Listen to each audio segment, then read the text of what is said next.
This is CNIT 40, and we're down to Chapter 3, DNS vulnerabilities. So let's take a look at that. And so here's things that can make your DNS service vulnerable. You can just set it up wrong with the wrong configuration or the wrong architecture, so your network gets vulnerable, or have vulnerabilities in software, or intrinsic vulnerabilities in the protocol, which is what made Dan Kaminsky famous. He found a serious vulnerability in the fundamental protocol of DNS, and failure to use security extensions. So we'll talk about these. The architectural mistake is pretty obvious. If you have, for example, one server as your start of authority, a single server at a single site, then if that server crashes or if it loses its internet connection, then you won't be able to resolve any of the domains in the zone. Although for a while, if you have secondary servers, they'll have some cache data for a while, but anyway, this is the sort of thing you shouldn't have a single server. If a single server is the recursive resolver, for example, at home, most homes are set up this way. You have one router, like from Comcast, and that is your resolver. If your router goes down, you lose the internet connection. Now, of course, we all accept that because it's too expensive to pay for 2 internet connections, but for a company, that's probably not acceptable. You would want to have 2 internet connections and at least 2 different servers to resolve DNS requests for outgoing traffic so you don't experience outage. And that's why in your Windows control network configuration, in most places they recommend having 2 DNS servers. So if one of them is down, you'll use another. And so here's a DNS server architecture with several single points of failure. Down here you've got 2 servers for external users, and you have an internal network here and a DMZ with a router. And so there's 2 servers here, so that's not a single point of failure, but there's only one router. So if this router goes down, those DNS servers will become inaccessible. And if your firewall goes down, then things will be isolated and so on. That's the problem with single points of failure. You don't want to have those if you want high availability. If you have single points of failure, then you will experience outage when those things go down. So if all your DNS servers are at a single site or data center, the whole data center can go down. There's a 5 nines data center in San Francisco at 365 Main, where they promise to stay up 99.999% of the time, which means they can only have 5 minutes of downtime per year, and it went down a few years ago for like 4 days. And this tends to happen, and it's because the power went out and their backup power didn't work. And that's the kind of thing. Well, it's earthquakes, there are a lot of things that will affect everything in a building no matter how many promises they make. So you should distribute servers if you want them to stay up, like the root servers that are distributed all over the world. So even if a whole country went dark, the root of DNS would still be up. All right, and so configuration errors, one of the most common ones is that you put private DNS information on your public DNS server. Now, the purpose of your public DNS server is for people outside your company to find your public servers, like your web server and email server, but people outside your company are not supposed to be sending traffic directly to, say, endpoints, like the laptops in your room, the desktops people are working on. That should be separated, and if the relationship between those devices, domain names, and IP addresses is not public information. And so this is what you should have. You should have an internal network, and then a web server and mail exchange here, and you have authoritative DNS servers that only have the zone data for your public machines. So people that come in from the internet can look up things on these DNS servers, but the only thing they're going to find is your public properties. The private things on the internal network will not have data in that DNS server. All right. And the problem is, of course, as I showed you last time in demonstrating the project, Microsoft Windows is a huge problem. And whenever you configure an IP address on a Windows machine, for example, every time you boot up a laptop or a workstation, it gets a dynamically assigned address like 192.168.02, and it then sends a bunch of reverse DNS lookups on the internet to see if some public server is using that address, because the Microsoft DNS is so stupid it doesn't understand what private addresses are. And it's been this way for more than 20 years. It is ridiculous. Actually, more than 30 years now.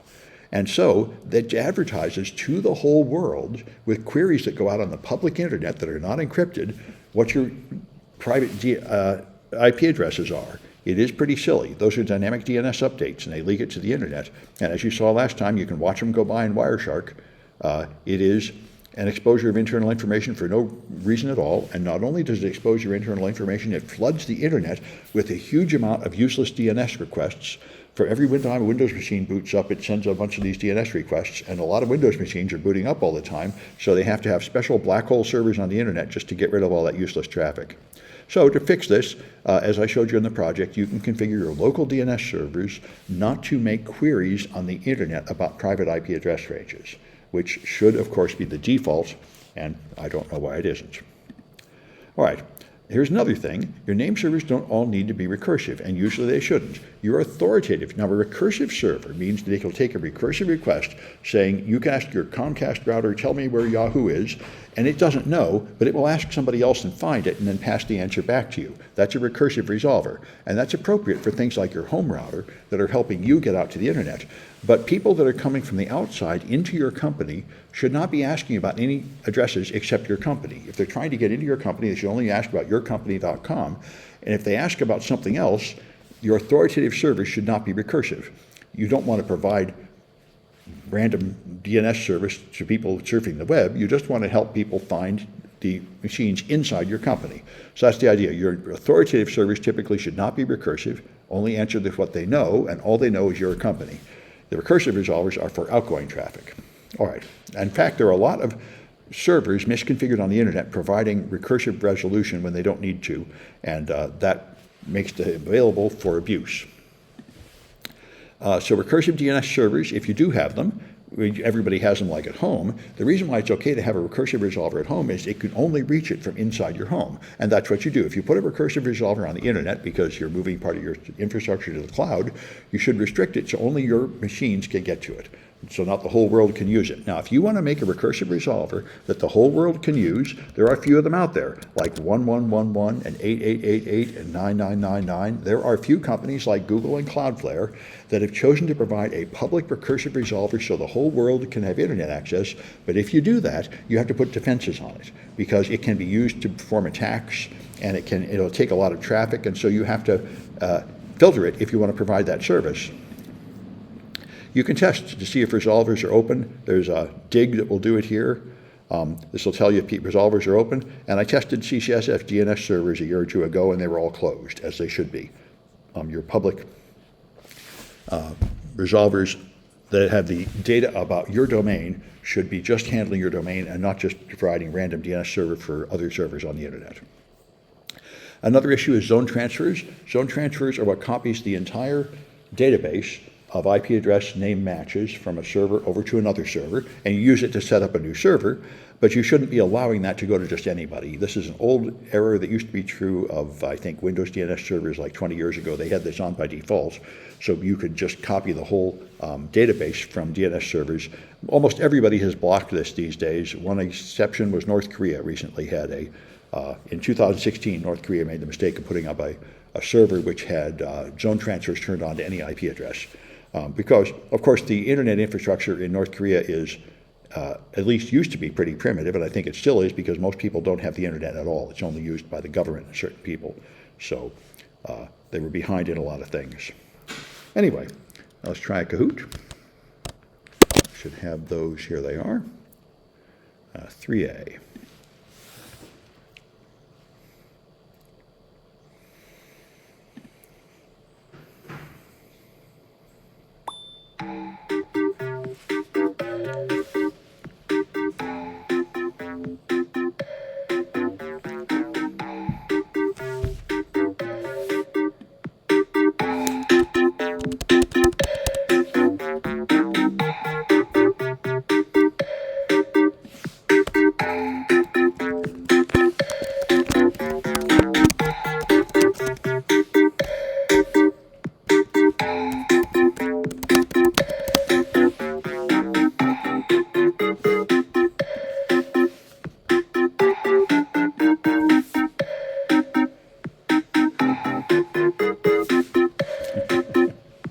Well, yes.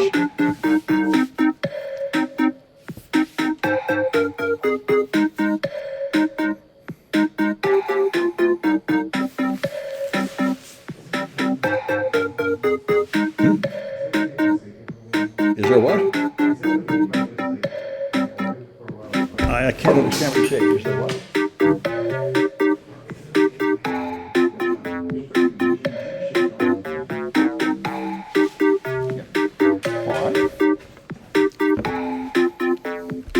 They should log in with CNIT if you want to use those machines.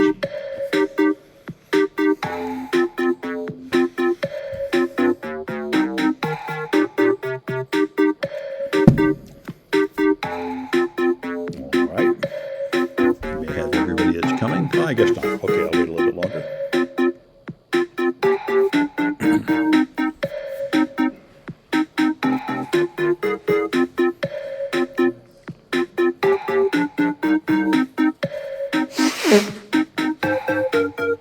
All right, I think that's enough.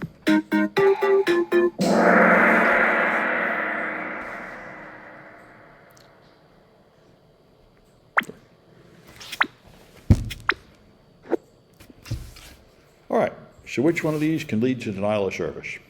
A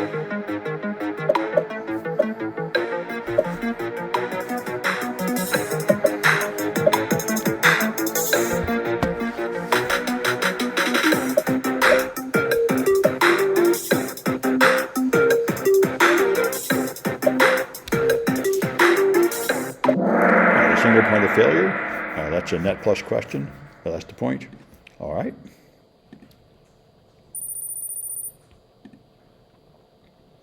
All right, which one exposes your whole network diagram?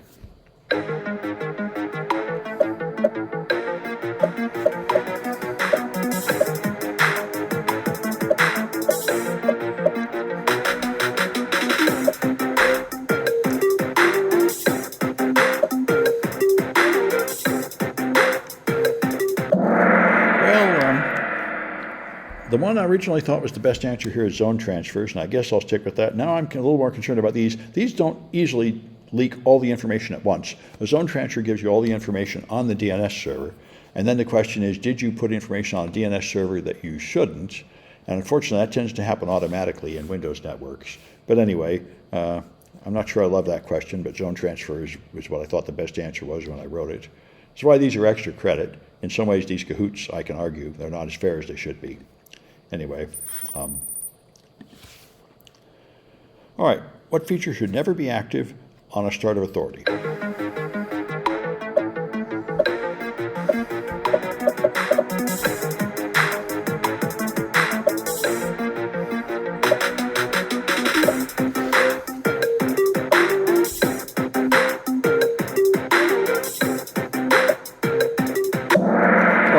Now you do want the zone transfers, although you want them limited to your trusted IP addresses, but the thing you don't want is recursion. You don't want it to be burdened with traffic going to somewhere outside your domain. That's a waste of their power. All right.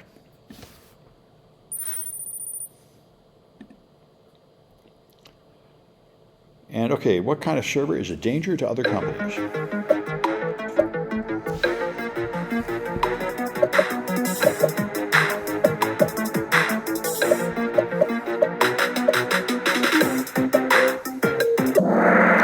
An open resolver can be used to make a flood of DNS traffic to other people. We used for distributed, reflected denial of service. All right, that person's going to tell me who they are if they want their point. All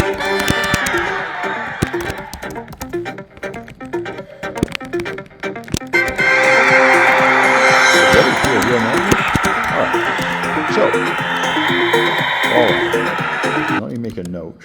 3A.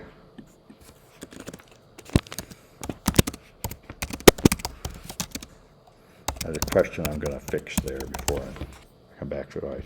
All right, anyway, so let's go back to here and carry on. All right, so another thing you can do is you might run your DNS server as root or administrator, and of course that is a bad practice because the reason you have different levels of accounts is so you can run a service with low privileges, and then if someone compromises the service, they get on the machine, but they have low privileges, and now they have to escalate privileges, and it's just another barrier of security.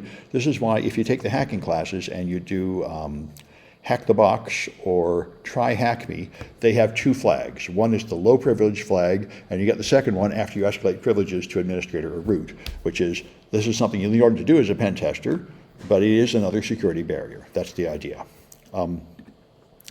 Then, of course, the software might have bugs, like everything does. Bind was the original DNS software and the most common, and it had a whole series of vulnerabilities.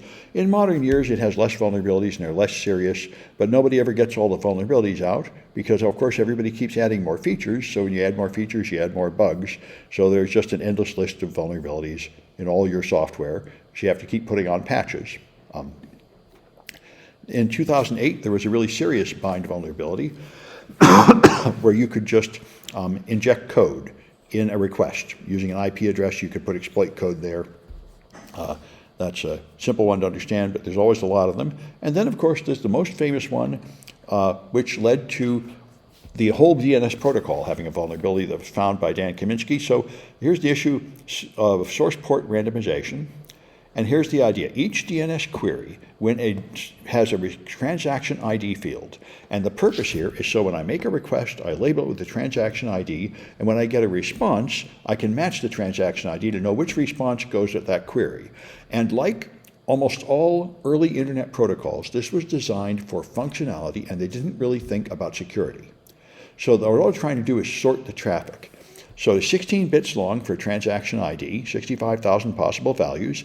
Now bind 8 and 9 actually just used predictable transaction IDs. I think it just counted up. You added one every time. So you could just do a query to the DNS server, find out what the transaction ID is, add a few to that, and start sending answers, and it will accept those answers for some future query because you can predict the number. This was true of a lot of internet protocols in the early days.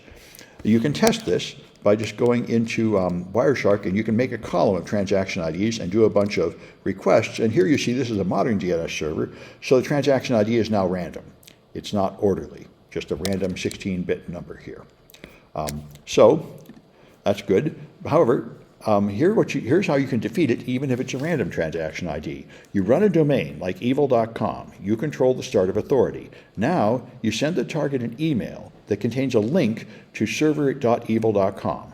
And you hope that somebody will click it or even resolve it. And these days, your email servers will often automatically try to resolve that domain and try to decide if it's malicious. So then you send an email to a target email address, and the server will perform reverse lookup to fight spam to see what is this domain that is sending me an email to see if it really is authorized. It's going to do reverse lookup trying to find out if the owner is correct to send an email. So in both cases, you can trick this company into sending a request to your malicious DNS server. And now you make your malicious DNS server so that it will require a lot of steps to resolve it.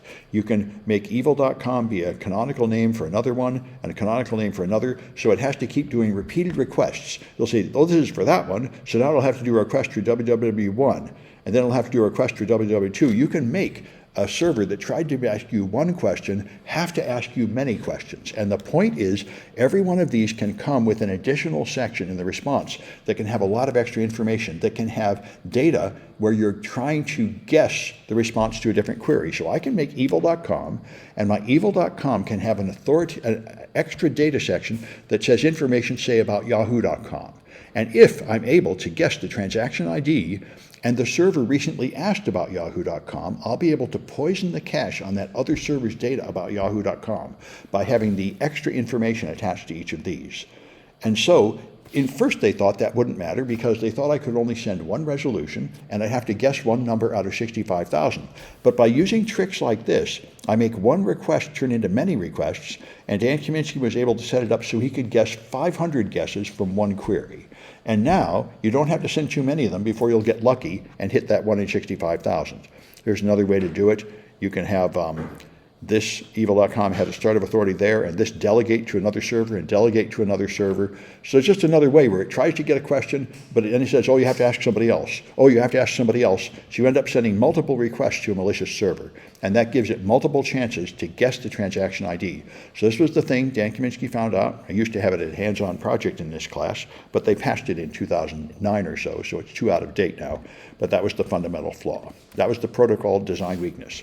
So in order to believe a response, all that DNS needed was the right transaction ID, the right question, source and destination IP, and source and destination ports. Now the destination port is always 53, and in early versions of bind and such, they also made the source port always 53, so it wasn't random. And so the only thing here that was actually random was these 16 bits of randomness, and it turned out to be not that difficult to guess the one out of only 16 bits of randomness. So that's the DNS cache poisoning. And it works like this. The attacker asks the DNS, what is yahoo.com? And then this resolver, being recursive, is going to go ask somebody else, and the attacker sends answers. And if the attacker manages to get an answer with the right transaction ID before the real resolver does, it'll believe this one.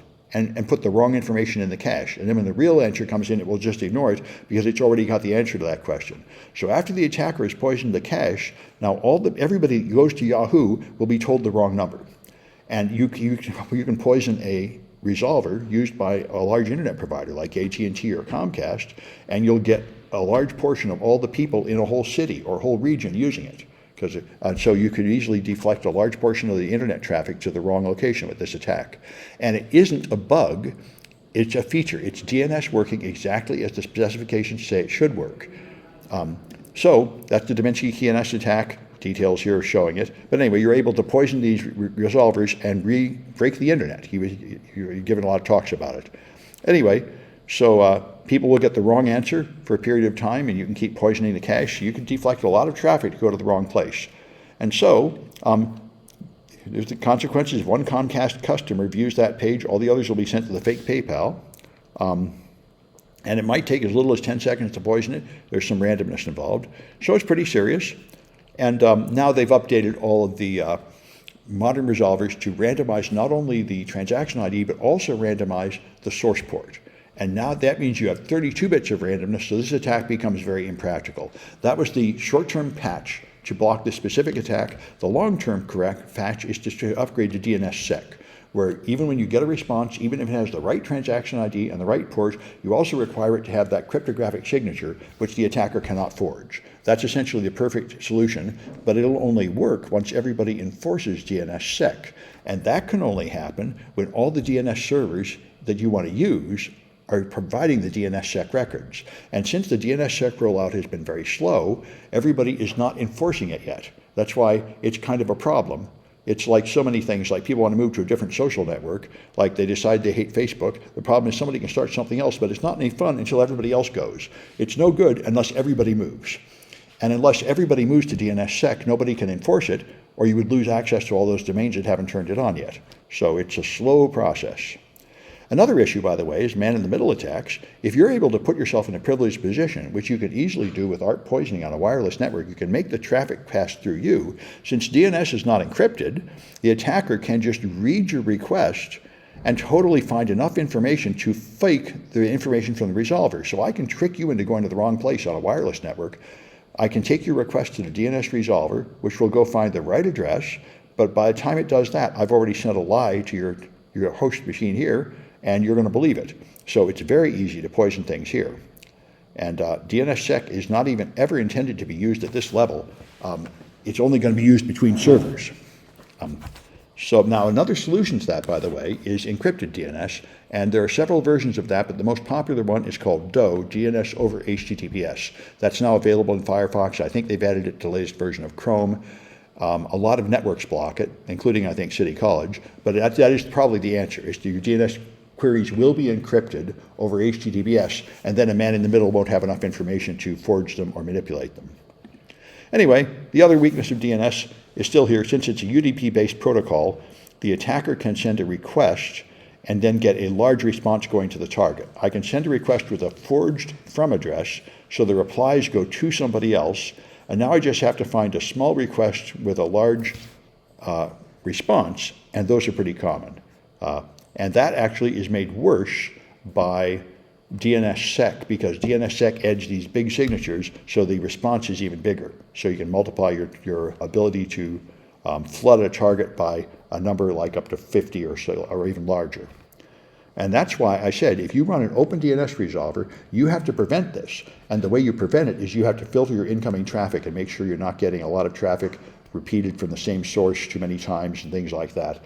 You have to, otherwise you're a hazard to the world running an open DNS resolver unless you implement defenses against this amplification attack. All right, anyway, let's try the other Kahoot.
June, 2 months until the election. And there are supposedly 12% of people that haven't made up their mind yet. I don't know who these people are, but it all depends on them.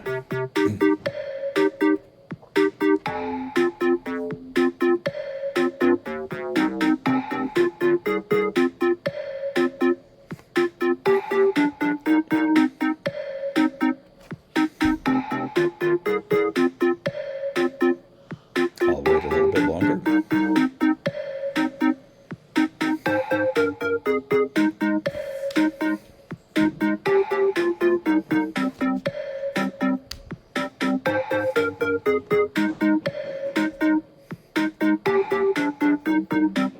All right.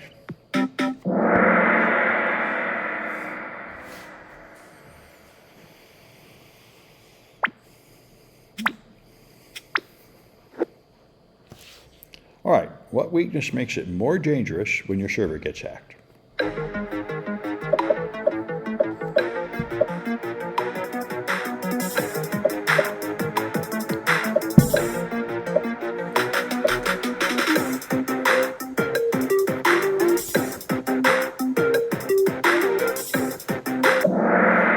If you're running in privileged mode, then you've lost a barrier, and when people hack you, they're already root, and they can therefore install software and do nastier things. All right, what weakness makes it easier to poison your server's cache?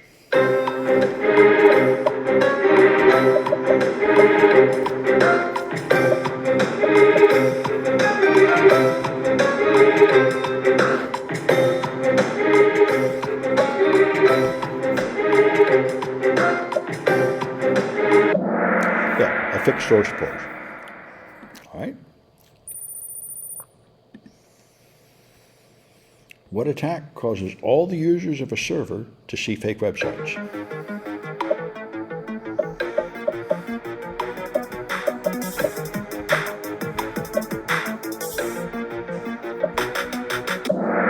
Yep, cache poisoning. You have to put fake data on the server, which it will then serve to the people that use it.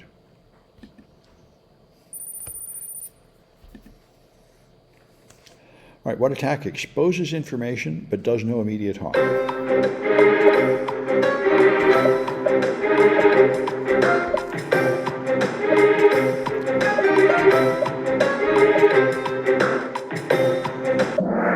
A zone transfer is just a exposure of information. A man-in-the-middle attack could be harmful, it could just be observing, but a zone transfer is purely a information disclosure vulnerability.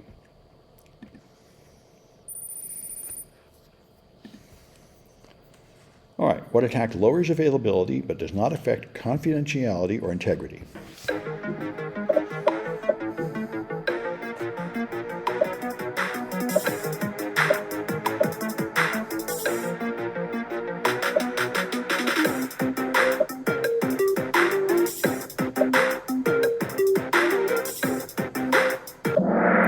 Yeah, DOS affects availability, cache poisoning affects integrity, zone transfer affects confidentiality, and man-in-the-middle may affect confidentiality or integrity if they alter the data, but denial of service is the one that directly affects availability.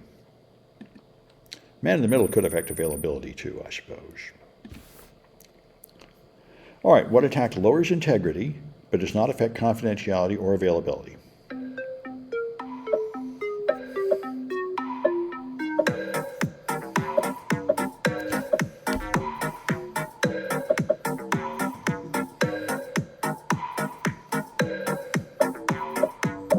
That's cache poisoning. That's modifying data. That's what an integrity attack is. None of the rest of these necessarily modify data, although you could do it with a man-in-the-middle, but cache poisoning is a direct attack on integrity. All right.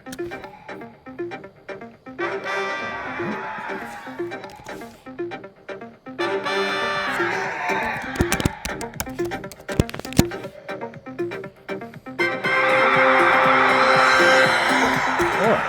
Good. So let me stop this recording.